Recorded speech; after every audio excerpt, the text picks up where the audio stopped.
Hello students, how are you? I am Deepesh. आप सबका स्वागत है दर्शनदीप क्लासेस में। आज से हम स्टार्ट करेंगे chapter number first, real number, class 10th का। ठीक है, बिकॉज बोर्ड में एमसीक्यू कैसे अटेंड करने हैं आज हम आपको ये बताएंगे। तो हम स्टार्ट करते हैं रियल नंबर्स, जिसमें हम पढ़ेंगे topic first Euclid division, second is HCF and LCM, third rational and irrational number जिसको बोलते हैं परिमेय एंड अपरिमेय संख्या, third fourth terminating and non terminating, शांत और अशांत संख्याएं, and fifth at last decimal and fraction. Decimal को कैसे फ्रैक्शन में कन्वर्ट करना है एंड फ्रैक्शन को कैसे डेसिमल में कन्वर्ट करना है। ठीक है, वीडियो थोड़ा लंबा होने वाला है तो मैं चाहूंगा कि आप एंड तक देखें, तो आपको बहुत नॉलेज मिलेगी। इससे आप बोर्ड में एक एक मार्क्स के क्वेश्चन इजीली सॉल्व कर पाएंगे एंड जल्दी ही सॉल्व कर पाएंगे। Students, question number 1, Euclid division. Find the HCF using Euclid division method. HCF कैसे फाइंड करना है यूक्लिड डिवीजन मेथड से। तो हमें क्वेश्चन दे रखा है 135 एंड 225 का एचसीएफ निकालिए किससे? यूक्लिड डिवीजन एल्गोरिथम से। तो इसको कैसे फाइंड करेंगे? फर्स्टली जो बड़ी डिजिट है उसको हम कहाँ ले लेंगे? अंदर ले लेंगे, और जो छोटी डिजिट है उसको कहाँ ले लेंगे? बाहर ले लेंगे। फिर इसको हम डिवाइड करेंगे। 135 को कितने से डिवाइड करें? 1 पर। 135 कितना बचा? 5 में से 5 गए 0 एंड 12 में से 3 गए, कितना बचा? 9। फिर जिससे हमने डिवाइड किया 135 को, इसको अंदर ले लेंगे।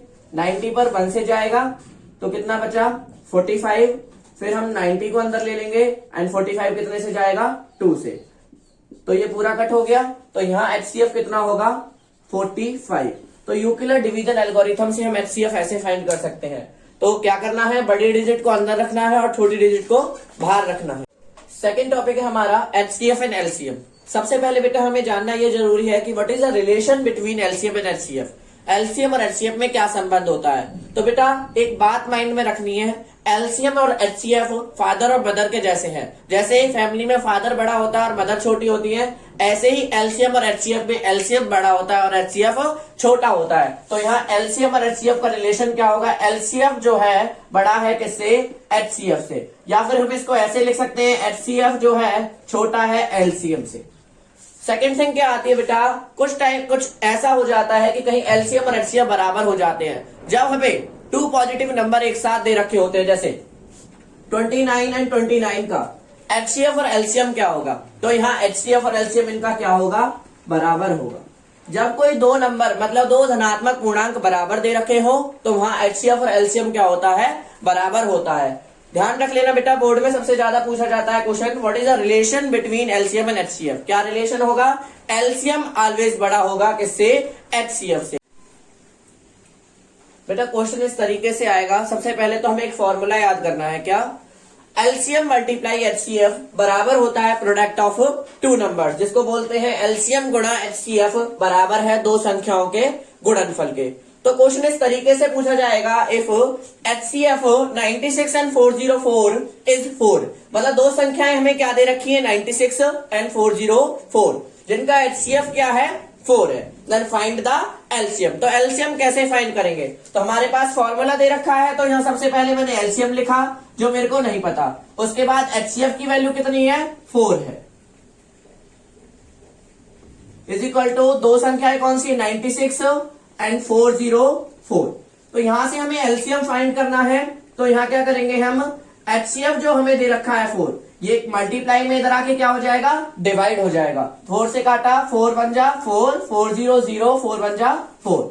फिर 96 की मल्टीप्लाई करनी है, 96 1 जा 96 और 96 1 जा 96। तो इसका एचसीएफ एलसीएम क्या आ जाएगा? 9696।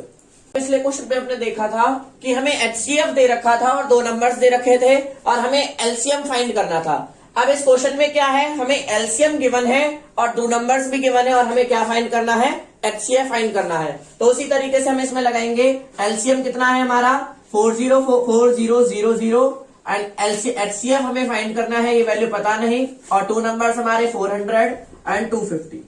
तो हमें एचसीएफ निकालना है। तो आपके क्या होगा? एलसीएम डिवाइड में चला जाएगा। 400 इंटू 250 अपॉन में 4000। तो 2 0 से 2 0, 1 से 1 और 4 1 जा 4। तो यहाँ HCF कितना आ गया 25। इस तरीके से हमें फाइंड करना है। तो बेटा क्वेश्चन इस तरीके से भी आ सकता है, इफ एलसीएम एंड एचसीएफ, यदि हमको एलसीएम तथा एचसीएफ 200 और 10 दे रखा है, मतलब एलसीएम कितना है 200 है और एचसीएफ कितना है 10 है, एंड फर्स्ट नंबर हमें कितना दे रखा है 50 दे रखा है, तो फाइंड द सेकंड नंबर। तो हम इसमें भी यही फॉर्मूला यूज करेंगे, एलसीएम कितना है 200 एंड एचसीएफ कितना है हमारा 10 is equal to first number कितना है हमारा 50 एंड सेकंड नंबर हमें नहीं पता, तो उसकी जगह हमने क्या मान लिया x मान लिया।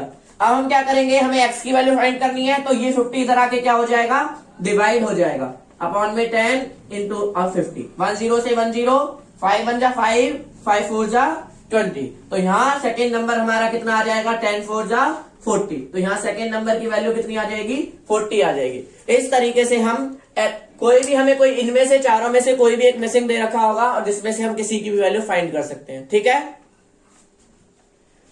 बेटा, पिछले टॉपिक में हमने क्वेश्चन पढ़ा था relationship between LCM and HCF, तो इसी तरीके से क्वेश्चन हमें दिया हुआ है, if LCM and HCF R P and Q, मतलब एलसीएम कितना है पी एंड एचसीएफ कितना है Q, and find the relation. तो बेटा अगर तुम्हें समझ आया तो वीडियो को पॉज करके एक बार देखें, देन फिर इसको फाइंड करें। तो यहाँ एलसीएम कितना है पी एंड एचसीएफ कितना है क्यू, तो इनका बीच का रिलेशन क्या होगा, मैंने बताया था हमेशा एलसीएम क्या होता है बड़ा होता है किससे एचसीएफ से, तो एलसीएम पी है तो पी बड़ा होगा क्यू से, तो हमें इस तरीके से एक ऑप्शन दे रखा होगा जिसपे हमें टिक करना है। ठीक है, आई बात समझ। तो रैशनल मतलब परिमेय संख्या क्या होती है और इरेशनल मतलब अपरिमेय संख्या क्या होती है। तो बेटा रैशनल नंबर वो होते हैं जिनको हम सॉल्व कर सकते हैं, जिनको क्या कर सकते हैं हम सॉल्व कर सकते हैं, बट इरेशनल कौन से होते हैं जिनको हम सॉल्व नहीं कर सकते, मतलब जिनका हम रूट सॉल्व करें तो वो कभी सॉल्व होगा ही नहीं। मतलब जैसे हम पाई का रूट सॉल्व करते हैं तो पाई की जब हम वैल्यू फाइंड करने बैठते हैं तो वो आता है 1.423265710, कुछ इस तरीके से आती है, जिसको हम क्या कर सकते हैं फाइंड नहीं कर सकते। ठीक है, तो इसीलिए हम क्या करेंगे, आज हम जानेंगे रैशनल नंबर क्या होते हैं और रैशनल नंबर क्या होते हैं। तो क्वेश्चन इस तरीके से आता है, which of the following are rational number. हमें चार ऑप्शन दे रखे होंगे, जैसे √6 दे दिया, √9 दे दिया, √7 दे दिया और √3 दे दिया। इसमें से कौन सा नंबर रैशनल है? बेटा 6 का कोई रूट फाइंड नहीं हो सकता, पर 9 का रूट कितना होता है 3 होता है, 9 का रूट कितना होता है 3 होता है। 7 का कोई रूट होता है नहीं होता, 3 का कोई रूट होता है नहीं होता, तो यहाँ हमारा रैशनल नंबर क्या होगा 3 होगा, जिसका रूट सॉल्व हो सकता है, जिसका क्या हो सकता है रूट सॉल्व हो सकता है। जैसे हम रैशनल नंबर के एग्जाम्पल लेके चलते हैं तो क्या होंगे, √4 जिसको लिख सकते हैं 2, √9 जिसको लिख सकते हैं 3, √16 जिसको लिखा जा सकता है 4, √25 जिसको क्या लिख सकते हैं 5, मतलब जिसके रूट सॉल्व हो सके, जैसे √144 जिसका हो सकता है 12। तो ऐसी संख्याएं क्या होती है, परिमेय संख्याएं होती है, जिनको हम क्या कर सकते हैं सॉल्व कर सकते हैं। और अपरिमेय संख्याएं कौन कौन सी होती है, जैसे √2 हो गया, √2 को सॉल्व नहीं किया जा सकता, जैसे √3 हो गया, √5 हो गया, √7 हो गया, ये सारी संख्याएं क्या है अपरिमेय संख्याएं। तो बच्चों ऑप्शन में क्वेश्चन कैसे आएगा, which of the following are rational number या which of the following are irrational number, इनमें से कौन सी संख्या परिमेय है या इनमें से कौन सी संख्या अपरिमेय है। तो क्वेश्चन हमारे पास है इनमें से कौन सी संख्या परिमेय है, तो यहाँ आपको साफ पता लग रही है कि 6 का कोई रूट होता नहीं है एंड 7 का भी कोई रूट नहीं है एंड 3 का भी कोई रूट नहीं है, पर 9 का रूट क्या होता है 3, तो 9 क्या है एक परिमेय संख्या है और बाकी ये सारी क्या है अपरिमेय संख्या है। तो बेटा मैंने यहाँ पर कुछ क्वेश्चंस लिए हैं परिमेय और अपरिमेय संख्या के, मतलब रैशनल और इरेशनल नंबर के। फर्स्ट क्वेश्चन है √5 क्या है बेटा, सबको पता है √5 का हम रूट सॉल्व नहीं कर सकते, मतलब इसकी वैल्यू फाइंड नहीं करी जा सकती, तो ये क्या है इरेशनल नंबर है, क्या है इरेशनल नंबर है। और सेकेंड थिंग हमें दे रखा है 4.2345678 और उसके पीछे हमने डैश डैश लगा रखा है, तो इसका मतलब ये क्या है, ये वैल्यू इन्फिनिटी तक जाएगी, कभी खत्म ही नहीं हो रही। यदि या तो फुल स्टॉप लग जाता और ये खत्म हो जाता यहाँ पर, तो ये क्या हो जाता रैशनल हो जाता, क्या हो जाता रैशनल, बिकॉज ये क्या हो जाती पूरी डिवाइड हो जाती, बट यहाँ इसको डिवाइड करना इम्पॉसिबल है, डिवाइड करना इसको क्या है इम्पॉसिबल है, इसीलिए ये क्या है एक अपरिमेय संख्या है, इसको बोलेंगे इरेशनल नंबर है, क्या है इरेशनल नंबर।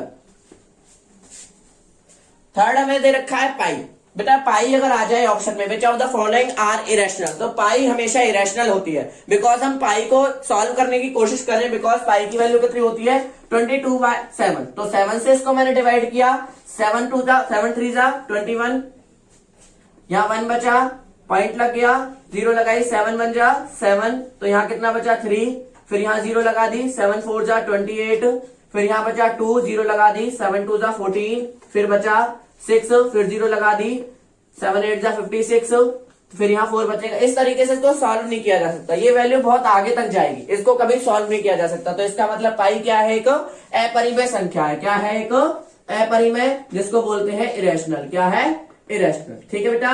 अब थर्ड हमें दे रखा है 426.3257 बार। तो इसके ऊपर बार है, जब भी किसी संख्या के ऊपर बार होता है, जब भी किसी संख्या के ऊपर बार होता है, वो संख्या कैसी होती है, रैशनल होती है। क्या होती है, रैशनल, मतलब परिमेय संख्याएं होती है। कैसी संख्याएं होती है, परिमेय संख्या। क्योंकि परिमेय संख्या, क्योंकि बार कभी ना कभी जाकर तो हटेगा, क्योंकि जैसे हम एक संख्या लिखते हैं 0.6 बार, तो इसका बार हटाते तो क्या लिखते हैं 0.66। तो ऐसे ही यहाँ पर 3257 है, इसका बार हटाएंगे तो आगे कभी तो ये सॉल्व हो जाएगा ना, तो इसीलिए ये क्या है, एक परिमेय संख्या है।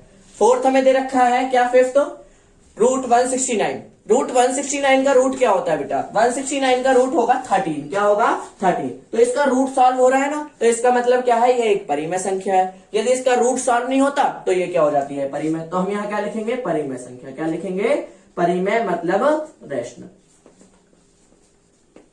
ठीक है बेटा।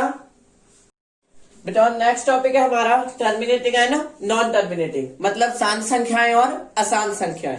तो शांत संख्याएं कौन सी होती है और अशांत संख्याएं कौन सी होती है।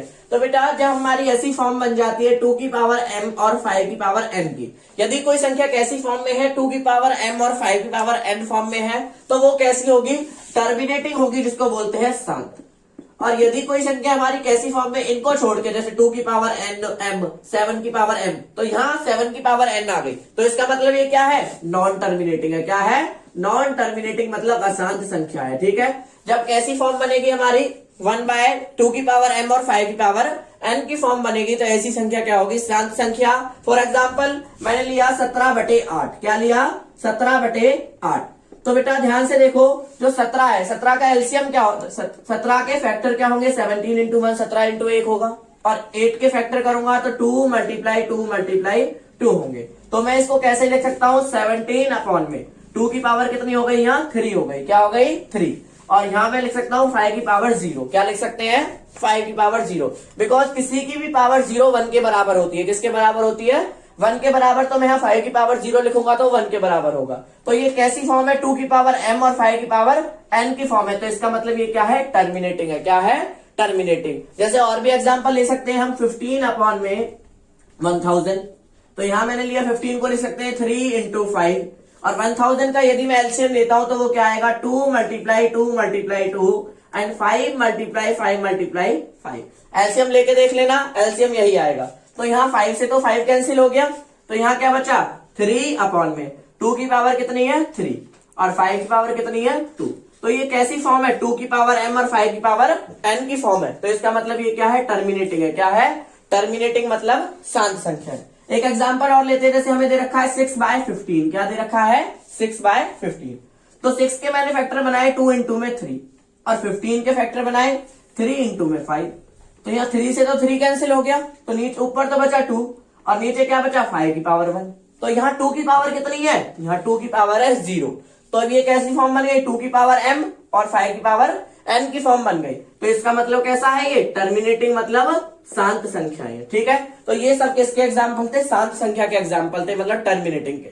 आगे हम देखते हैं नॉन टर्मिनेटिंग के एग्जाम्पल। तो बेटा अभी हमने देखा था कि शांत संख्याएं कौन सी होती हैं, तो जिनकी पावर 2 की, जिनकी फॉर्म कैसी बने, 1/2 की पावर m और 5 की पावर n की फॉर्म बने। अब आगे देखो बेटा अशांत संख्याएं कैसी होती है। यदि मैं 29 का एलसीएम लू तो वो क्या आएगा, 1/1 × 29, बिकॉज 29 क्या है, प्राइम नंबर है। और नीचे मैंने 343 का एलसीएम लिया तो वो आ गया 7 × 7 × 7।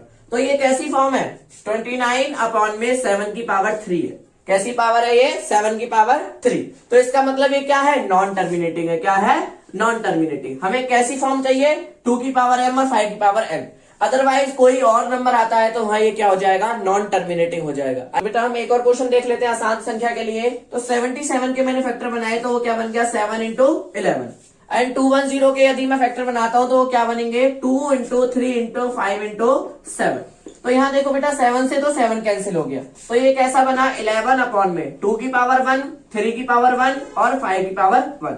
हमें सिर्फ कैसी टर्म चाहिए, 2 और 5 की टर्म चाहिए। यहाँ पर कैसी टर्म और आ गई, 3 की टर्म और आ गई। इसका मतलब ये क्या हो जाएगा, नॉन टर्मिनेटिंग हो जाएगा। यदि सिर्फ 2 और 5 की पावर बने तो इसका मतलब वो क्या है, टर्मिनेटिंग, मतलब शांत संख्या है। अदरवाइज वो क्या रहेगा, अशांत संख्या रहेगा। ठीक है।